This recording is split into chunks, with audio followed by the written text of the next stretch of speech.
A Ialomica barlang. Térj haza, vándor! Ro. Kisgyerekként is már nagyon vizuális emberke voltam, és minden bibliai történetet elképzeltem, amit csak meséltek nekem. Viszont azt, hogy az őskeresztények hogyan élhettek barlangokban, már nehezebben tudtam elképzelni, mert ugyebár mi magunk nem barlangban élünk, így nem volt viszonyítási alapom. Most viszont alkalmam adódott megtapasztalni azt, hogy milyen egy félig barlangba épített templom látványa, milyen egy föld alatt csordogáló patakocskát nézni, és még arra is alkalmunk adódik, ha a Ialomica barlangban járunk, hogy kiálljuk a becsületesség próbáját. Vagy épp elbukjunk rajta. Azt gondolom, hogy ezért már megéri felkerekedni és elbandukolni a déli Kárpátokba, átesni annak a túloldalára, hogy Havasalföld irányából kapaszkodjunk vissza, és látogassuk meg ezt a csodás barlangot. Tudom, hogy ezúttal is kedvet csináltam önöknek, ezért hát csak annyit mondok, hogy tartsanak velem. A Ialomica barlang megközelítése. A Ialomica barlang a Bucsecs-hegységben található, és a jó hír az, hogy egész jól meg lehet közelíteni saját autóval is. Ehhez mindössze Sinaján nyugatra kell elindulni, hogy a Bolbocstónál északra kanyarodjunk és addig haladjunk előre, amíg lehet. Az út egy tágas rétben végződik, ahol árusok várnak minket, hogy még az élelmezésünkről se kelljen magunk gondoskodjunk. Innentől már csak egy fél kilométert kell gyalogoljunk, nem túl meredek szakaszon, hogy elérjük a Ialomica barlangot.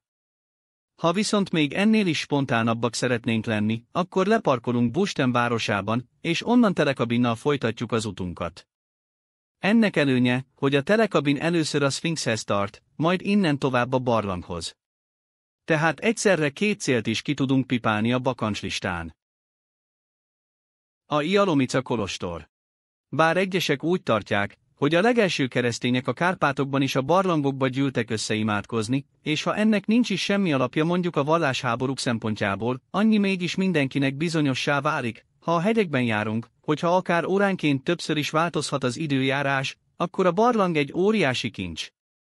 Hisz ide-vissza lehet húzódni az eső, szél, hó elől, itt lehet tüzet rakni, várakozni, és ha várakozunk, akkor jut időnk az imádkozásra is. Viszont azt biztosra tudjuk, hogy a Ialomica kolostort a 16. században alapították, az alapítója pedig nem más, mint Mineacerrú, Havasalföld vajdája, aki 1462 és 1510 között élt. A kolostor egy kis kápolnából és egy remetelakból állt, de sajnos a remetelak az idők során háromszor is leégett. Először 1818-ban, amit a rákövetkező évben újraépítettek. 1940-ben is leégett, de 2 év alatt sikerült megint újraépíteni. 1961-ben pedig úgy leégett, hogy utána 1993-ig újra se épült. Jelenleg a kis templom előtt egy nagyobb épület áll, itt van kialakítva illemhely a turisták számára is, és mellette egy kis épület, ahol a pénztáros kapott helyet. Érdemes megcsodálni a kőkeresztet, amely előtt egy kis kút is található. Illetve, ahogy a nagykapun belépünk, érdemes felfelé is tekinteni, hisz csoda szép a mennyezet is. A boltíven egy mindenki számára könnyen értelmezhető jelenet található, egy létrán kapaszkodnak fel az apostolok, vagy ha úgy vesszük, akkor mi magunk, a mennybe. Az út során az angyalok próbálnak segíteni, az ördögök pedig visszahúzni. Odafent pedig Jézus vár bennünket. Ha kifújtuk egy kicsit magunkat, akkor ideje bemenni a barlang belsejébe. Kaland a föld alatt. Ha kifizettük a jelképes összeget, amiért cserében nem csak illemhely van a hegyoldalban, mint ahogy azt már említettem, de kapunk egy teljesen kivilágított és lépcsőkkel tarkított túraútvonalat is, na meg védőfelszerelést is. A barlangás sisakokat mindenképp tegyük fel a fejünkre, mert van egy szakasz, ahol annyira alacsonyan van a mennyezet, hogy le kell hajolni, hogy előre haladni tudjunk. Egyébként a klausztrofóbiások kedvéért azt is el kell mondani, hogy bár sokszor tűnik úgy, hogy itt vagy ott elfogy az út, összeszűkül, valójában nem olyan vészes, mint amennyire ijesztő látvány elsőre, így nagy levegővétel után bárki végig tud sétálni a 480 méteres barlangon, amely egyébként jóval hosszabb. A barlang első csarnoka, kicsit sem meglepő módon, a Minea Voda nevet viseli és egy 115 méter hosszú, 15 méter széles és 10-25 méter magas teremről beszélünk. Külön érdekessége, hogy valamikor itt folyt a barlang pataka, viszont talált magának egy új útvonalat, így ma mélyebben halad a föld alatt.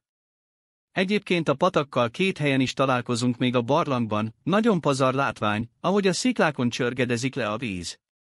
A barlang legérdekesebb terme talán a medvék csarnoka, ahol több barlangi medve csontvázát is megtalálták.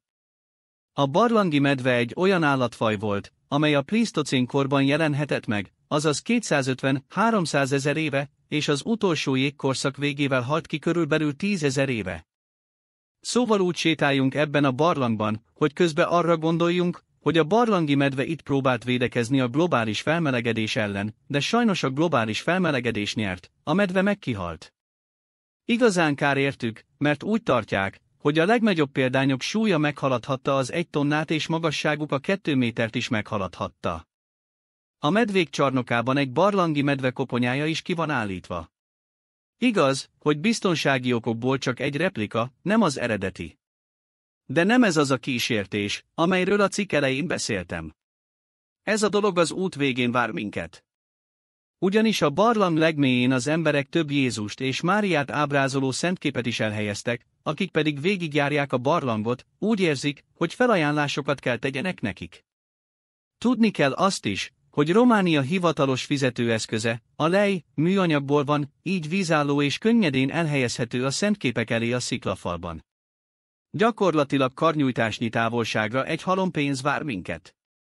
Nem lehet meggazdagodni belőle, de egy ebédet visszafele lehetne vásárolni.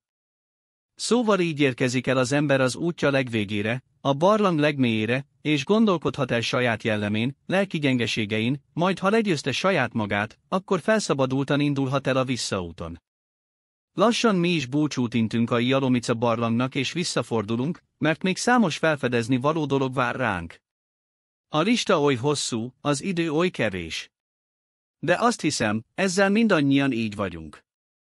Kiránduljanak hát sokat, tartalmasan, fedezzük fel a bolygónk szépségeit, és próbáljuk megérteni annak működését a lehető legjobban. Kalandra fel! Nyitvatartási programokért, parkolási információkért, élő kamerás képekért látogasson el a térjhazavándor.ro weboldalra. Valamint találhat a weboldalon vízjátékot Erdélyről, erdélyi kirándulások térképét és számos, csodás fényképfelvételt.